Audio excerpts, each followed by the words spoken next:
मैं गार्गी क्वेश्चन आज नई वीडियो के साथ हाजिर हुई हूँ। तो मेरे पास बहुत से बच्चों के मैसेजेस आए, बहुत सारे लोगों ने मेरे पास, बहुत सारे व्यूअर्स ने मेरे को ये बात कही कि मैम आप सीरीज़ में हारमोनियम की क्लासेस डाल दीजिए हमें, क्योंकि मैं कुछ सिलेबस डाल रही थी बच्चों को, अभी +2 क्लासेस का स्टार्ट किया हुआ था। तो आज से मैं हारमोनियम की पहली क्लास डाल रही हूँ, तो ज़्यादा से ज़्यादा जुड़ने की कोशिश कीजिए। तो मैं आज पहला लेसन हारमोनियम का डालूँगी, कैसियो और हारमोनियम। मैं आज कैसियो के ऊपर डाल रही हूँ। हारमोनियम और कैसियो एक ही चीज़ है। हमारे 3 सप्तक हैं, वो हारमोनियम के ऊपर हमारे 3 सप्तक होते हैं, कैसियो में हमारे सप्तक जो होता है 1 ज़्यादा होता है, कई बार 4 होते हैं, कई बार 5 होते हैं सप्तक में कैसियो में। ये मेरे पास जो कैसियो है इसमें 5 सप्तक हैं, क्योंकि ये देखिए ये ऊपर के जो है कीज हैं, जो ऊपर की ब्लैक कीज हैं वो 5 होती हैं। ये देखिए 5 और नीचे की 7, ऐसे ही हर जगह पे ऊपर की 5 नीचे की 7, ऐसे ही ऊपर की 5 ये नीचे की 7। तो हमारे 3 सप्तक ये हारमोनियम इतना होता है। तो हम ये मेरे पास जो है वो कैसियो है। कैसियो के ऊपर मैं आज बताऊंगी आपको। चीज सेम है, कोई ऐसी बात नहीं है। ये जो उसके बेला होती हैं जो हारमोनियम की, तो ये चीज़ मैं आपको थोड़ा सा बता देना चाहती हूँ। तो क्या होता है कि कई सिंगल बेला होती है। सिंगल बेला जो वाला हारमोनियम जो होता है वो इसमें बेला की ज़रूरत नहीं है, इसमें कुछ भी ऐसी कोई प्रॉब्लम ऐसा नहीं है, इसमें सब कुछ बीच में ही है। तो हमें उसके साथ ऐसा पंखा उसको देना पड़ता है। तो कई उसमें उसको बेला बोलते हैं। तो बेला जो है वो कईयों की ज़्यादा होती है हारमोनियम में, कईयों की कम होती है। वो जो ज़्यादा वाली होती है तो वो होती है जहाँ हमने बड़ा सॉफ्ट सा गाना होता है, क्लासिकल गाना है, तो उसके लिए हम वो वाला हारमोनियम यूज़ करते हैं। कभी भी हारमोनियम खरीदो तो इस बात का आप ध्यान रखना। अगर हमने एक सिंगल जो है वो हमें चाहिए, तो वो हमें जैसे हमने स्कूलों में हमें चाहिए इस तरीके का, हमने कहीं कहीं अपना कीर्तन में जाना है या कहीं बाहर कहीं ज़्यादा भीड़ भड़के में हमने गाना है या कैसे भी है, तो उसके लिए हम वो वाला हारमोनियम सिंपल वाला हम यूज़ कर सकते हैं। तो उसकी जो नीचे जो उसकी स्ट्रिंग सी लगी होती है, आपको पता है, उसको खींच के वो हवा का कारण होती है। जो छोटी वाली जो होती है उनकी आगे हारमोनियम के बारे में ये आपको थोड़ा सा मैं बता रही हूँ। तो उसमें जो उसको स्ट्रिंग्स लगी होती हैं, आपने देखा ही होगा, तो उसको दो या 3 होती है, कई बार तो 2 को बाहर हमें खींचना पड़ता है। उसका रीज़न ये होता है कि उसको खींचने के लिए कि उसमें हवा का हिसाब होता है। तो लेकिन जो छोटी होती है बीच में, ये मैं थोड़ा सा आपको, ये कोई ज़रूरी नहीं है कि हमारे पास भाग यंत्र होना ज़रूरी है। इसके लिए मैं आपको थोड़ा सा इसलिए बता रही हूँ कि आपको हारमोनियम के बारे में पूरी नॉलेज होनी चाहिए। अगर हारमोनियम के बारे में हमें नॉलेज नहीं है, तो हम कीबोर्ड के बारे में भी बहुत ज़्यादा कैसे सुन सकते हैं ना। कीबोर्ड तो आगे चल के बड़ी आगे से बात है। तो मेरे पास तो कीबोर्ड है, मैं कीबोर्ड पे ही बताऊंगी सारे लेसन्स। तो अच्छी बात है, आजकल का मॉडर्न ज़माना है, तो कीबोर्ड की ज़रूरत हमें हर जगह पे पड़ती है। तो एक सेम चीज़ है, वही तो चीज़ मैं आपको बता रही हूँ। ऊपर के 5 स्वर हैं, नीचे के 7 स्वर हैं हर जगह पे। तो इसी तरीके से आज मैं आपको पहला लेसन, ज़्यादा ना बोलते हुए मैं आपको पहला लेसन डाल रही हूँ, जो छोटे से छोटे बच्चे भी हमारे साथ जुड़ सकते हैं पहले लेसन में। तो मैं ये चीज़ आपको बता दूँ कि मैं आज तीसरे सप्तक के जो मेरा है, आप लोग शुरू कहाँ से करोगे? आप लोग शुरू करोगे हारमोनियम के जो फीमेल्स हैं, बच्चियां हैं, वो करेंगी यहाँ से, चौथे से शुरू, चौथे काले से शुरू, ये चौथे काले शुरू करेंगे। अगर मैं इतना जाऊंगी, नीचे जाऊंगी, तो ये आवाज कुछ और हो जाएगी। मेरा कैसियो है इसके ऊपर, तो मेरे को नॉर्मल जो है वो मेरा को ये इजी पड़ रहा है। तो मैं, आप लोगों ने, लड़कियों ने चौथे पे हारमोनियम पे चौथे काले से स्टार्ट करना है। और कुछ गर्ल्स की जो पिच होती है वो यहाँ से होती है, यहाँ से आप 5वें काले से। तो ये थोड़ी इंट्रोडक्शन आपके लिए जरूरी है। अगर किसी तरह की कोई कंफ्यूजन होगी तो आप मेरे को कॉल करके व्हाट्सएप के ऊपर पूछ सकते हैं। मैं आज पहला लेसन डालने जा रही हूँ। सबसे पहले मैं ज़्यादा ना कहते हुए इतना झूठ डालूंगी, आपको बता रही हूँ कि ये मेरा हाथ इस तरीके से है, देखो ऐसे मेरा हाथ है।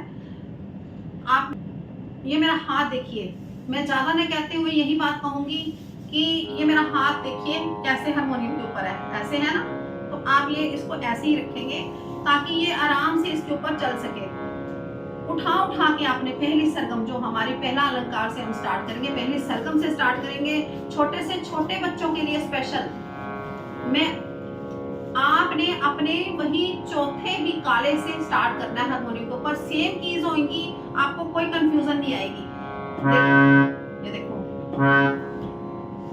ये देखो सा, ये मेरा सा रहा। दूसरी फिंगर पे रे, अंगूठे से गा, फिर मा, फिर पा, फिर तीसरे से था, ये नी, ये सा, फिर से सा, रे, गा, मा, पा, धा, नी, सा, सा, नी, धा, पा, मा, गा, रे, सा। जैसे हम आगे गए हैं वैसे ही हमने पीछे मुड़ना है। दोबारा से देख लीजिए, सा, रे, उठा के, गा, मा, पा, धा, नी, सा, फिर पहली उंगल से सा, नी, तीसरी फिंगर से पा, पा, मा, गा, रे, सा। आप इसकी खूब प्रैक्टिस करिए। ये आपको जितनी हो सके उतनी प्रैक्टिस करिए। इसको बच्चों के लिए भी है, ये सारा छोटे छोटे बच्चे चाहे जो फ्रेशर सीखना चाहते हैं, छोटे छोटे बच्चे, पेरेंट्स को भी बहुत शौक होता है कि हमारे बच्चे जो है वो हारमोनियम सीखे। तो फिर से देख लीजिए एक बार, सा, रे, गा, मा, पा, धा, रे, सा, सा, रे, गा, मा, पा, धा, रे, सा। मेरा हाथ देखो फिर कहाँ जा रहा है, ऐसे सेंटर में बिल्कुल, सा और पा, सा और पा और बीच में गा। तीन स्वर को हमने इसका कोड लिया, सा गा पा गा, सा गा पा।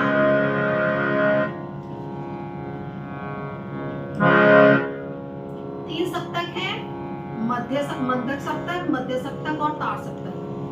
तार सप्तक का मतलब ये आगे जैसे ये देखो, जैसे जैसे हम ऊंचा जाएंगे, जैसे कि मान लो हम लड़ने के मूड में हैं तो हम तार सप्तक में जाएंगे, ऊंची ऊंची आवाज में बोलेंगे, है ना। तो मध्य में मैं आपसे बात कर रही हूँ, ये मध्य सप्तक है जो मैं आपसे बात कर रही हूँ। जितना मैंने आपको बताया वो मध्य सप्तक में बताया। मध्य सप्तक जो है वो बिल्कुल नीचे को चला जाता है, बिल्कुल नीचे, जैसे ये आ गया, ये चीज आ गई बिल्कुल नीचे को, तो उसको मध्यक सप्तक बोलते हैं। देखिए ये जैसे बेटे ये वीडियो है, जैसे मैं आपको बता रही हूँ वीडियो में, जैसे हम हर एक जगह पे जहाँ पे मर्जी है, जो दो, ये तीन, ये दो, ये तीन, हर एक जगह पे ऐसे ही है। आप जहाँ मर्जी चले जाओ, ये हर चीज ऐसी है और नीचे के साथ साथ है। टोटल हमारे 12 स्वर होते हैं। अब ये 12 स्वर कैसे हुए, श्रुतियां कैसे बनी, ये सब लंबी डिटेल की बात है, वो बाद में करेंगे। अभी फिर आपने एक सरगम के ऊपर ही वर्क करना है। फिंगर्स किस तरीके से चलानी है ये आपको अच्छी तरह से ज्ञान तभी होगा जब आप इसकी प्रैक्टिस करोगे, जितना मैंने दिया है। क्लास मेरी एक दिन छोड़ के, या फिर देखती हूँ मैं, अगर रेगुलर होगी तो मैं देखती हूँ, नहीं तो एक दिन छोड़ के तो रेगुलर क्लास हम डालेंगे। तो ज्यादा से ज्यादा हो सके तो हमारे साथ जुड़ने की कोशिश करिए। और बिना प्रैक्टिस के फिंगर्स नहीं चलेंगी, ये आपको मैं बताऊं। इसका बात का ध्यान रखना है आपने, अपनी फिंगर्स को याद रखना है। ये सा है, ये रे है, ये गा है, ये माँ है, ये पा है, ठीक है। सा रे गा, अंगूठा जितना जो नीचे का स्वर होएगा ज्यादा तौर पे अंगूठे से बजाया जाएगा, ये याद रखना। जितना आज मैंने बताया है, अगर आप इसको रेगुलर आधा घंटा भी घर में दोगे, इस वीडियो को इस देख के आधा घंटा भी आप इसको सरगम को रेगुलर प्रैक्टिस करोगे, तो आपकी फिंगर्स बहुत अच्छी हो जाएंगी। और आप अच्छा आप समझ लीजिए कि आपने म्यूजिक की संगीत की पहली सीढ़ी के ऊपर आपने कदम रख लिया। तो कोशिश कीजिए कि रोज प्रैक्टिस करिए, ज्यादा से ज्यादा इसको प्ले करके देखिए। ये मैं आपको बताऊं, नेट पे भी सब कुछ अवेलेबल है, ऐसी बात नहीं है आजकल की दुनिया में हर चीज, लेकिन हमारे दिल में ये जुनून होना चाहिए कि मैंने ये काम सीखना है, तो मैंने करना है, तो मैंने करना है। तो आज के लिए मैं इतना ही कहूंगी। नमस्कार। हमारे चैनल को सब्सक्राइब करें, जहां तक हो सके इसकी प्रैक्टिस रेगुलर करें, तभी ही आगे बढ़ पाओगे, नहीं तो कोई फ़ायदा नहीं है ऐसा। वो ऑनलाइन ऑफ़लाइन कोशिश करिए कि जो अपने गुरु हैं मेन कोशिश करिए कि आप ऑनलाइन ऑफ़लाइन सीखने की कोशिश करिए। मेरे वीडियो को देख के भी आप ऑफ़लाइन सीखने की कोशिश करिए, मैं आपको यही कहूँगी। अगर आप फिर भी आपको लगता है कि नहीं ऑफ़लाइन नहीं पे नहीं कर सकता कोई, या कुछ कोई रीज़न है, या बच्चे पढ़ते हैं वो नहीं कर सकते इस तरीके से, तो आप किसी भी टाइम पे ये वीडियो को आप ऑनलाइन को आप चला के देख सकते हैं।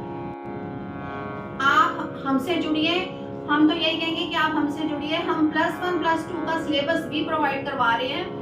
तो जहाँ तक हो सके कि मैं आपको यही कहूँगी कि ईमानदारी के साथ आप ऑनलाइन क्लास को ईमानदारी के साथ करिए। इसको ऑनलाइन मत समझिए कि ऑनलाइन क्लास है ये। आप इसको ऑफलाइन करके इसको चला के यही सोचिए कि टीचर सामने बैठा हुआ है, हमने इसी तरीके से काम करना है, तो मेरे ख्याल से आप पार उतर जाएँगे, ये मेरा आपसे वादा है। देखिए, संगीत सीखने के लिए आपको आपके घर में अपना हारमोनियम ये ज़रूर, चाहे आप कैसे मर्ज़ी अपना अरेंज करिए। कैसियो भी आजकल चले हुए हैं छोटे-छोटे बच्चों के, तो आप चाहे कैसियो भी ले सकते हैं, लेकिन मैं ज़्यादा हारमोनियम को ही कहूँगी कि आप हारमोनियम खरीदें, क्योंकि बेस जो है हमारा हारमोनियम है। क्योंकि मेरे को तो पता ही नहीं है कि मैंने कितने सालों से मैं हारमोनियम के ऊपर प्रैक्टिस करके तो आज मैं कीबोर्ड को स्टार्ट कर किया हुआ है मैंने। तो इसीलिए मैं कहती हूँ कि हारमोनियम जो है वो हमारा बेस है। हारमोनियम के साथ ही आप जितनी प्रैक्टिस करोगे तो उतना बढ़िया है। फिर भी ये बच्चे जो है शौक से कीबोर्ड लेते हैं, तो कोई कीबोर्ड वालों को तो और भी बहुत ज़्यादा हेल्प मिल जाएगी। अगर आपको आज की हमारी ये वीडियो अच्छी लगी है तो आप हमारे चैनल को लाइक, शेयर और सब्सक्राइब जरूर करिए।